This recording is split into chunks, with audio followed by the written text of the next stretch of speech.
নেতৃবৃন্দ, আমার প্রিয় ভাইয়েরা, আগামী ফেব্রুয়ারিতে জাতীয় সংসদের নির্বাচন ঘোষণা করেছেন আমাদের প্রধান উপদেষ্টা নোবেল বিজয়ী ডক্টর মোহাম্মদ ইউনূস, আমাদের নেতা, বাংলাদেশের আগামীর রাষ্ট্রনায়ক, যিনি সমৃদ্ধ বাংলাদেশকে নেতৃত্ব দেবেন, যিনি তিল তিল করে সফল গণ অভ্যুত্থানকে সংগঠিত করেছেন এবং নেতৃত্ব দিয়েছেন, আমাদের সেই প্রিয় নেতা জনাব তারেক রহমান একত্র বৈঠক করে নির্বাচনের দিন তারিখ ঠিক করেছেন। সেই নির্বাচন সামনে, সেই নির্বাচনের জন্যে আমার দলীয় নেতৃবৃন্দ, আপনারা কি প্রস্তুত? ধন্যবাদ আপনাদের কাছে। আপনারা বলেছেন আপনারা প্রস্তুত। আমি বলবো আপনারা কতটুকু প্রস্তুত আমি জানি না। আমি আপনাদের কাছে প্রত্যাশা করব,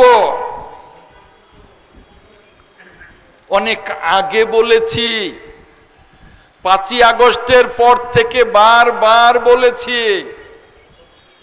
আমার নেতা দেশনায়ক তারেক রহমান বারবার নির্দেশনা দিয়েছেন আগামী নির্বাচনটা হবে অনেক কঠিন, অনেক প্রতিদ্বন্দ্বিতাপূর্ণ। এটা আপনাদেরকে বুঝতে হবে। প্রতিপক্ষ অনেক শক্তিশালী, আপনাদেরকে বুঝতে হবে। আপনারা প্রতিদিন কয়জন ভোটারের সাথে কথা বলেন?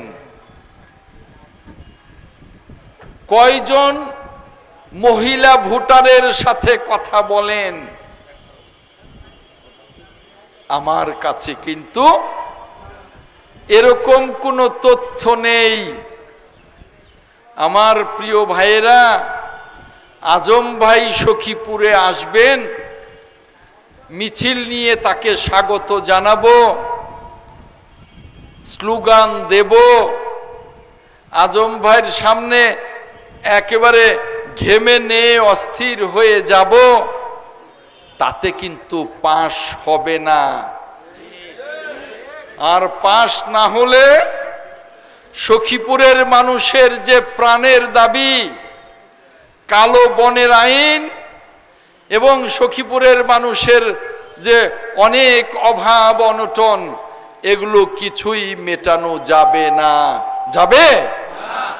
আপনাদের কাছে অনুরোধ, আপনারা ঘরে বসে থাকবেন না, আপনারা ঘরে বসে থাকবেন না। আপনারা প্রতিদিন এক একজন নেতা, এক একজন কর্মী অন্তত 10টি ভোটারের কাছে যান, ন্যূনতম 10টি ভোটার, তার 5 জন পুরুষ এবং 5 জন মহিলা। মনে রাখবেন, ভোটারের সংখ্যায় মহিলারা কম না, বরং অর্ধেকের একটু বেশি, তারা সংখ্যাগরিষ্ঠ। আপনারা যদি শুধু পুরুষের কাছে যান তাহলেও প্রস্তুতি হবে না, শুধু মহিলাদের কাছে গেলেও প্রস্তুতিতে ঘাটতি হবে।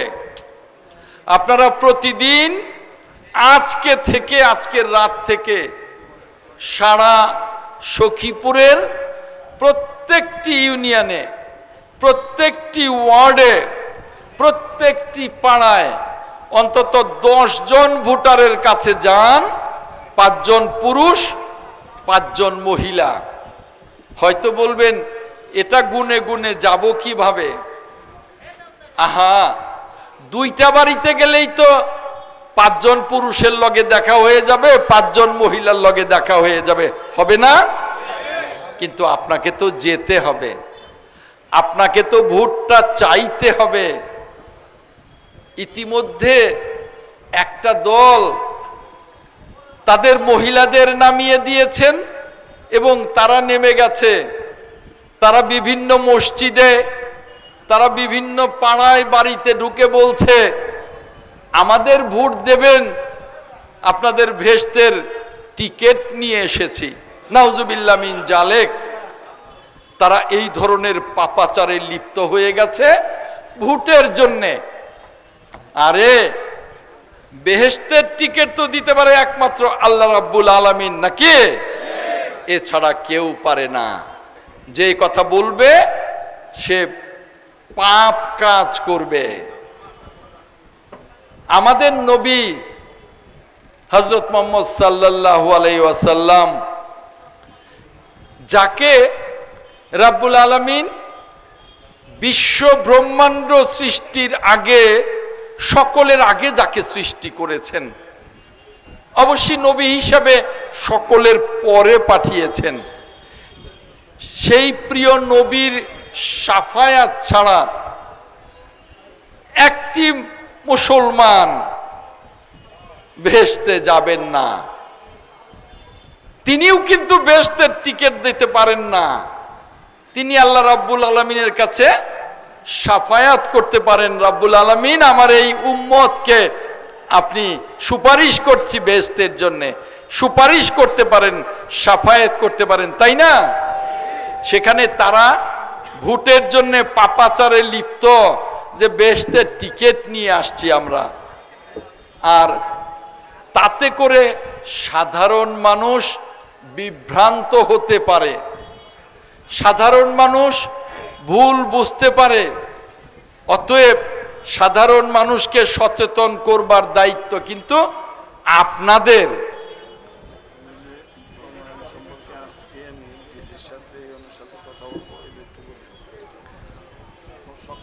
আপনাদের সকলের দায়িত্ব। এখানে উলামা দল আছে, এখানে মহিলা দল আছে। আমি মহিলা উপজেলা এবং পৌরের মহিলা নেত্রীদেরকে বলবো, আপনারা কাজে মনোযোগ দেন। আমি দেখতে চাই যে কাজে মনোযোগ দিয়েছেন, নইলে আমি কিন্তু পরিবর্তন করে নতুন নেতৃত্ব আনতে বাধ্য হব। আমাদের অনেক নেতা মনে করেছেন যে আর তো কোনো কাজ নেই, ক্ষমতায় তো এসেই গেছি, এই রকম মনে করে অনেক নেতা তদবিরে ব্যস্ত হয়ে গেছেন। থানায়, ইউএনও অফিসে, ইঞ্জিনিয়ার অফিসে, এসিল্যান্ড অফিসে, তারা ঢাকায় তারা তদবিরে ব্যস্ত হয়ে গেছেন। আমি তাদের সাবধান করছি, তাদের হুঁশিয়ার করছি, যারা তদবির করতে চান আমার কাছে আসবেন, আপনাদের পদটা আমার কাছে জমা দিয়ে তদবির করেন কতটুকু পারেন।